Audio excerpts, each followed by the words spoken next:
What's up, everybody? Thank you for clicking on the link. This is Fair Play, and I am about to finally, as late as I am, do my review on Empire Season 3, Episode 12, called Strange Bedfellows. Sorry it took so long, but I've had a whole lot of technical issues on my end trying to get my phone and camera and everything working right. So I'm going to take these 14 minutes that's been allotted to me on Spreaker and do my thing. Because of the short time span, I'm just going to focus on, I guess, the two main storylines on Empire. And if I can get to the two, to me, unimportant storylines, which are Hakeem and Jamal, I will. But the first thing is, as we all know, that Anika was supposed to go into witness protection program at the hands of Tariq on last week, not this past week, but the week before last, because Mama Leah, who hates her, is trying to get rid of her. So she goes to Tariq and asks Tariq to help her get rid of him. But of course, Tariq sees an opportunity there because he not only wants to get Cookie and Lucius, but he's also romantically interested, which we found out this episode, in Anika. Okay, well, come to find out on this episode, Anika did not even meet Tariq. She actually ran. She went to her mom and dad's house, and they are helping her to they got a burner phone and everything so that she could contact Lucius and go back home and everything. And she went back home, and when she got home, Cookie was there waiting on her. She was going to see her baby, of course, but the baby was not in the baby bed. And Cookie walks up on her and tells her that the baby is safe. And when Cookie starts talking to her, Cookie wants to know what the situation is, what has happened. Tell us what's going on. Why were you with Tariq? Why were you meeting with Tariq? Because Mama Leah had already told Cookie and Lucius that she's the one responsible for why Anika is missing. She let them know what she had done. So anyway, when Cookie was talking to her, in walks Lucius. So both of them have her hemmed up in the baby room trying to get some information out of her. And Lucius is threatening that if she don't tell them everything and tell them the truth, she's going to be in trouble. And so while they're talking, Mama Leah comes in the room and she wants to actually kill Anika. She's like, let me kill her. Let me do it. And she actually gets the gun out of Cookie's purse and wants to shoot it, pulls the gun on Anika. But of course, Lucius will not let her do it, but they tell Anika that if she lying to him, they're going to let the mama do what she want to do. Okay? So anyway, Anika tells them that she has a plan instead of her going into witness protection program. And after she's already assured Cookie and Lucius that she didn't say a word about them, she hadn't snitched on them at all.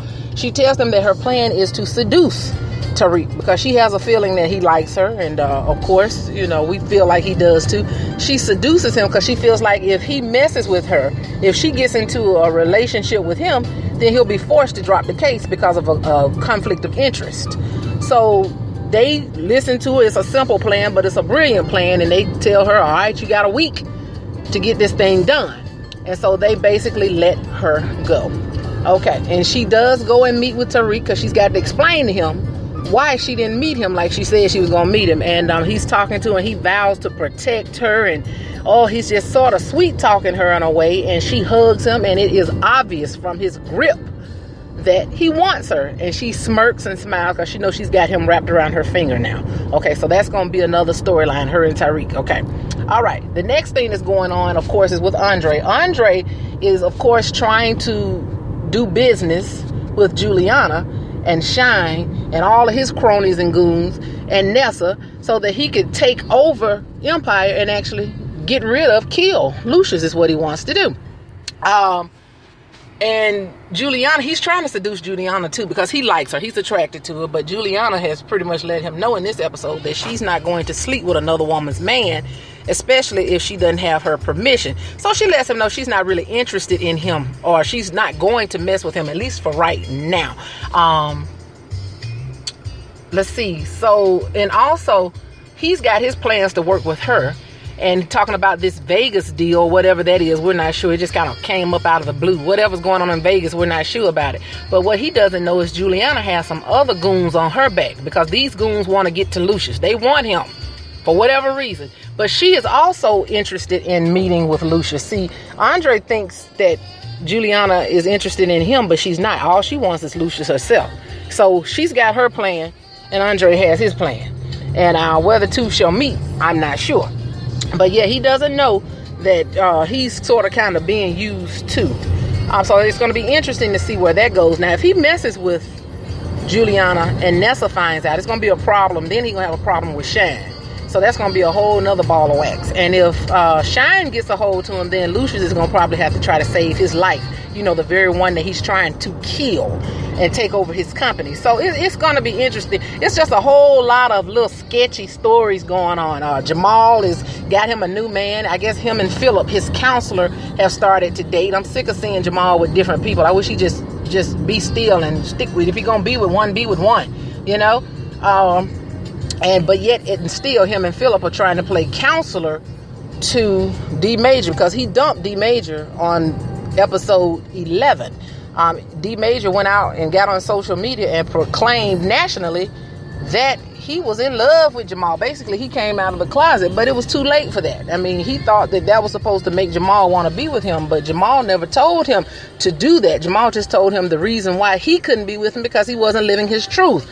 But yet he did what he wanted to do, and he expected Jamal to, you know, follow up behind that. But of course, that's not where they are. Jamal supposedly for right now is done with D Major, and he's messing with Philip. But I don't think he's through with D Major personally. So, but anyway, we'll see. We shall surely see. And Hakeem, is his birthday, and he wants everybody to look at him like he always does. He loves to be the center of attention. He wants this expensive Bugatti car from Lucius, but Lucius refuses to get it for him. But part of his birthday events is to go to different clubs, as many as he can, in 21 hours, because he's turning 21 years old, and he just wants to do it up that night. So he goes to these different clubs, and at one club, for his appearance, he was supposed to get $50,000. However, the club owner tried to stiff him out of his money. He didn't want to pay him. He threw up the fact that Hakeem had ordered all of these drinks, and so he was going to deduct that from the $50,000, but that wasn't a part of the original contract or the original plan. I understand he wants Hakeem to pay for it, but don't tell him that you're going to take it out of his money. Let him pay you separately. That's a whole separate bill that has nothing to do with the contract that he had. But anyway, he thought that Hakeem didn't have backup. All he thought he had was those women that were with him, Tiana and her girls. But it turns out there were 3 or 4 other dudes in the club that stood up for Hakeem and actually came to his rescue and threatened the owner that if he didn't turn over the money, they were going to have something to say about it. So he got scared and he turned over the money. Not only that, but they robbed him. They took his watch and everything. Hakeem did all this. I don't know why he doing all this crooked stuff, because what he did was illegal. He robbed a man. So anyway, so he told those guys that stood up for him to go with him. He was so impressed by their ability to stand up for him that he told them, y'all can follow me. So they followed him to the clubs that night. Well, at one point during the night, a big bar fight happened at one of these big clubs that Hakeem was at. The dude tries to mess with this girl. He approaches this girl, Tiana's friend to be exact, and the girl told him no, she wasn't interested, and I guess he couldn't handle no, and so he started pushing up on the girl, and the girl got loud with him, and so he balled up his fist and punched her. He slapped her extremely hard. I mean, he pimp slapped the girl so hard that she fell out on the floor, and the next thing you know, everybody in the club is fighting. Everybody is fighting. But the ironic thing is, Andre was there standing up watching it from somewhere near the stage, and he didn't even jump in to help. So a lot of people, I've heard a lot of commentary or read a lot of commentary, a lot of people think that Andre was behind that. Matter of fact, even Hakeem thought that he was behind it, but of course he denied that. We know Andre doesn't care too much for Hakeem. He even told him so after the party. He let him know he's not interested in Hakeem. He'd do something to him.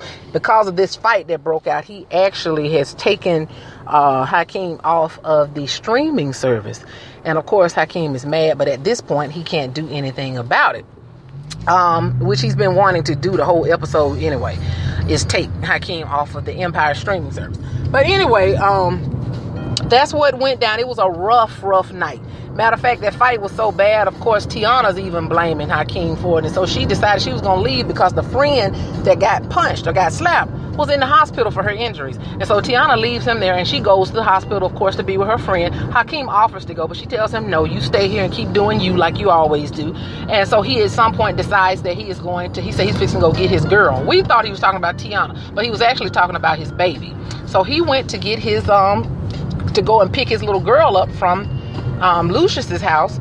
And when he got there, it was real late, probably 3 o'clock in the morning. But Lucius told him, you gonna take this baby home with you this time of night? And he said, yes, I only have a few hours left for my birthday. I want to spend them with my little girl, with Bella. And of course, Lucius was really proud of him for that. And he had a really good talk with him and told him how proud he was of him. So he kind of warmed over to Hakeem. There was a very good conversation. He gave him some good advice and told him he's going to need to protect that little girl with everything that he's got. So it was a pretty interesting moment between him and Hakeem. It was a true father-son moment at that point. Anything that I left out? Oh, the fact that at one point in the episode, Thirsty, who finds out everything. Thirsty has been getting calls, or they've been getting calls at Empire about this Las Vegas opportunity, and nobody knows who's calling. So somebody's leaving tips about something going on in Las Vegas, which is connected to Andre. But of course, Lucius doesn't know that. And from the way Andre looked when he found out that somebody was dropping tips, because Lucius was like, do we know who it is? Thirsty was like, no, we don't know where it's coming from, but we'll find out. Andre was looking real strange when Lucius left, which tells me that Andre didn't know, has nothing to do with the fact that somebody's dropping tips, and he's trying to figure out who's leaving tips and trying to help Lucius. It dawned on me last night that it's probably Shine that's actually leaving hints and dropping tips for Jamal, because I've said in a previous interview, dropping tips, I'm sorry, for Andre. I said for Lucius. Y'all, there's so much going on, I'm getting confused. So in a previous review, I've already said that I did not believe that Shine was 100% on Andre's side. I don't think so at all. So the fact that they didn't show Shine last night, I believe Shine is behind the tips being dropped for Lucius. I think he is trying to protect Lucius because he knows that Andre is not going to be successful in overtaking Empire. He already said that once before. He said, how you going to overtake it? So Shine got some sense. He knows what side his bread is buttered on, and he's trying to get on it.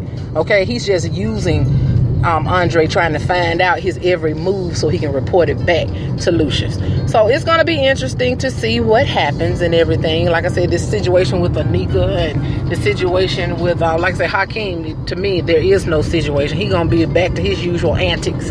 But yeah, so it was an interesting episode. And tonight, of course, going to be episode 13. I hope there's some more clarity in the episode than what it was these past 2 episodes. So anyway, y'all, thank you for listening. I know I was rambling and all over the place, but I am driving and I have no notes in front of me, so I was trying to remember everything off the top of my head.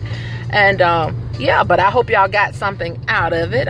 Please leave some commentary below so that I can get some insight, because I know I need it all of the time when I'm looking at either Empire or Underground. I always need some insight. So anyway, y'all take care, and I'll see you on the next video or recording. Bye-bye.